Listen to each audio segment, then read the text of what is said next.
বুধবার সকালে পাঁচলার বনহরিশপুর এলাকায় প্রচার সারলেন পাঁচলার বাম ও আইএসএফ জোটের ফরওয়ার্ড ব্লক প্রার্থী ফরিদ মোল্লা। বুধবার সকালে তিনি দলীয় কর্মীদের সঙ্গে নিয়ে বনহরিশপুরের বাড়ি বাড়ি প্রচার সারলেন ফরওয়ার্ড ব্লক প্রার্থী ফরিদ মোল্লা। বাড়ি বাড়ি প্রচারের ফাঁকে এলাকার ব্যবসায়ীদের সঙ্গে সারেন জনসংযোগ। প্রথম দিন থেকে প্রচারে যে নেমেছি এবং তাতে মানুষের স্বতঃস্ফূর্ততা আছে।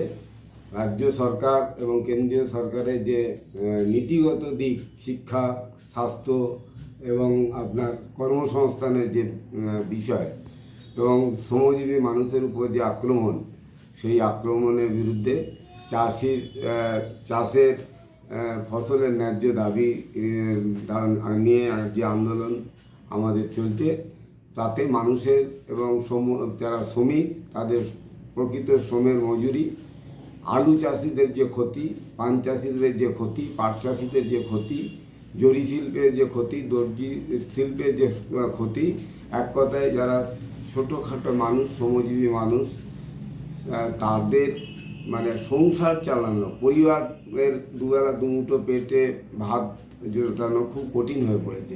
এই পরিস্থিতির উপর দাঁড়িয়ে মানুষ চাইছে একটা পরিবর্তন। এবং আপনারা নিশ্চিতভাবে জানেন যে 5 লাখ একটা বড় সংখ্যক মানুষ পেটের দায়ে একেবারে সারা ভারতবর্ষের বিভিন্ন রাজ্যে জরির কাজ, দর্জির কাজ, স্বর্ণশিল্প, বিভিন্ন কাজের সাথে তারা যুক্ত আছে। সুতরাং তাদের বিরুদ্ধে মানুষ এই রাজ্য সরকারের যে ভূমিকা এবং কেন্দ্রীয় সরকারের যে ভূমিকা, একদিকে জাতপাতের রাজনীতি, অন্যদিকে ধরুন এখানে মমতা ব্যানার্জি তিনি বললেন যে ওয়াকফ সম্পত্তি নিয়ে তিনি কিছু করবেন না, তা নিয়ে যদি আন্দোলন করতে হয় তা চলে যেতে হবে আপনার দিল্লিতে গিয়ে করতে হবে, এখানে বরদাস্ত করা হবে না। অথচ সেই ওয়াকফ সম্পত্তি আজকে তার রেকর্ডভুক্ত হলো।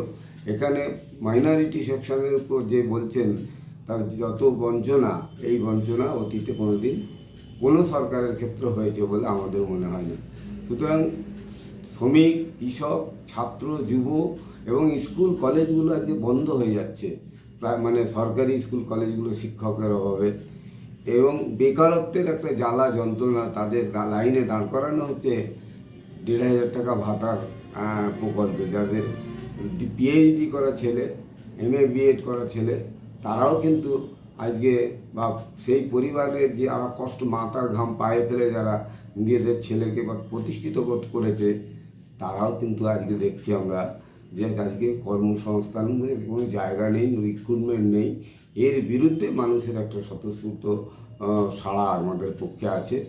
বাজার দর একেবারে আকাশ ছোঁয়া। আপনি যে আলু চাষিরা চাষ করছে 50 টাকা 200 টাকা বস্তা, আর সেই আলু কিনতে গেলে আপনি কেজিতে এখানে দেখবেন 12 টাকা 13 টাকা একই চলছে। পড়ে দাঁড়িয়ে অবস্থা, মধ্যস্বত্বভোগীদের যে একটা ফায়দা তুলে দেওয়ার যে একটা ব্যাপার ছিল, জমি লুট, জমি হাঙরদের একটা বড় অংশ তৃণমূলের সঙ্গে যুক্ত আছে। তার বাইরে স্বতঃস্ফূর্ত মানুষের উপর ভয়, ভীতি, সন্ত্রাস করে তারা ক্ষমতায় টিকে থাকতে চাইছে। ইতিমধ্যেই তৃণমূল কংগ্রেস তারা ভয় পেয়ে গেছে এবং সে কারণেই সারা রাজ্যেই ভোটের আগে যেভাবে বাড়ি বাড়ি গিয়ে ভোটারদের উপর সন্ত্রাস, হুমকি এবং ভোটের পর দেখে নেব এ ধরনের একেবারে বাড়ি ঘরদোর ভাঙচুর, এখানে বাস্তুচ্যুত করে দেব, এই পরিস্থিতি কিন্তু পশ্চিমবাংলার সঙ্গে আমাদের পাঁচলাতেও তারা শুরু করেছে। পাঁচলার আমাদের পোলবস্তি আর গোবিন্দপুরের মাছাল, আপনার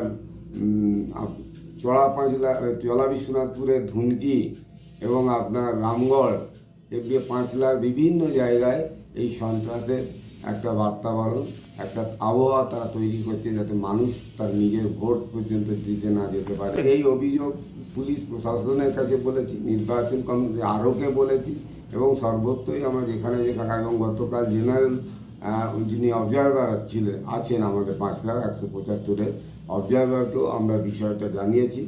আমরা সর্বত্রভাবে চাইছি যে মানুষকে ভয়মুক্ত ভোট একটা হোক, সেই ব্যবস্থা নির্বাচন কমিশনকে করতে হবে। কিন্তু এখনও পর্যন্ত পুলিশ প্রশাসনের একটা অংশের যে ভূমিকা, তাতে আমাদের নির্বাচন কমিশনের যে একটা অংশ, তাদের যে ভূমিকা, সেই ভূমিকায় আমরা সন্তুষ্ট নয়। আরও দৃঢ়তার সঙ্গে যদি নির্বাচন কমিশন এই লুম্পেনদের এই যারা ভয় দেখানোর চেষ্টা করছে, লুট করার চেষ্টা কথা বলছে, তাদের বিরুদ্ধে অবিলম্বে ব্যবস্থা গ্রহণ করার আমরা আর্জি জানাচ্ছি।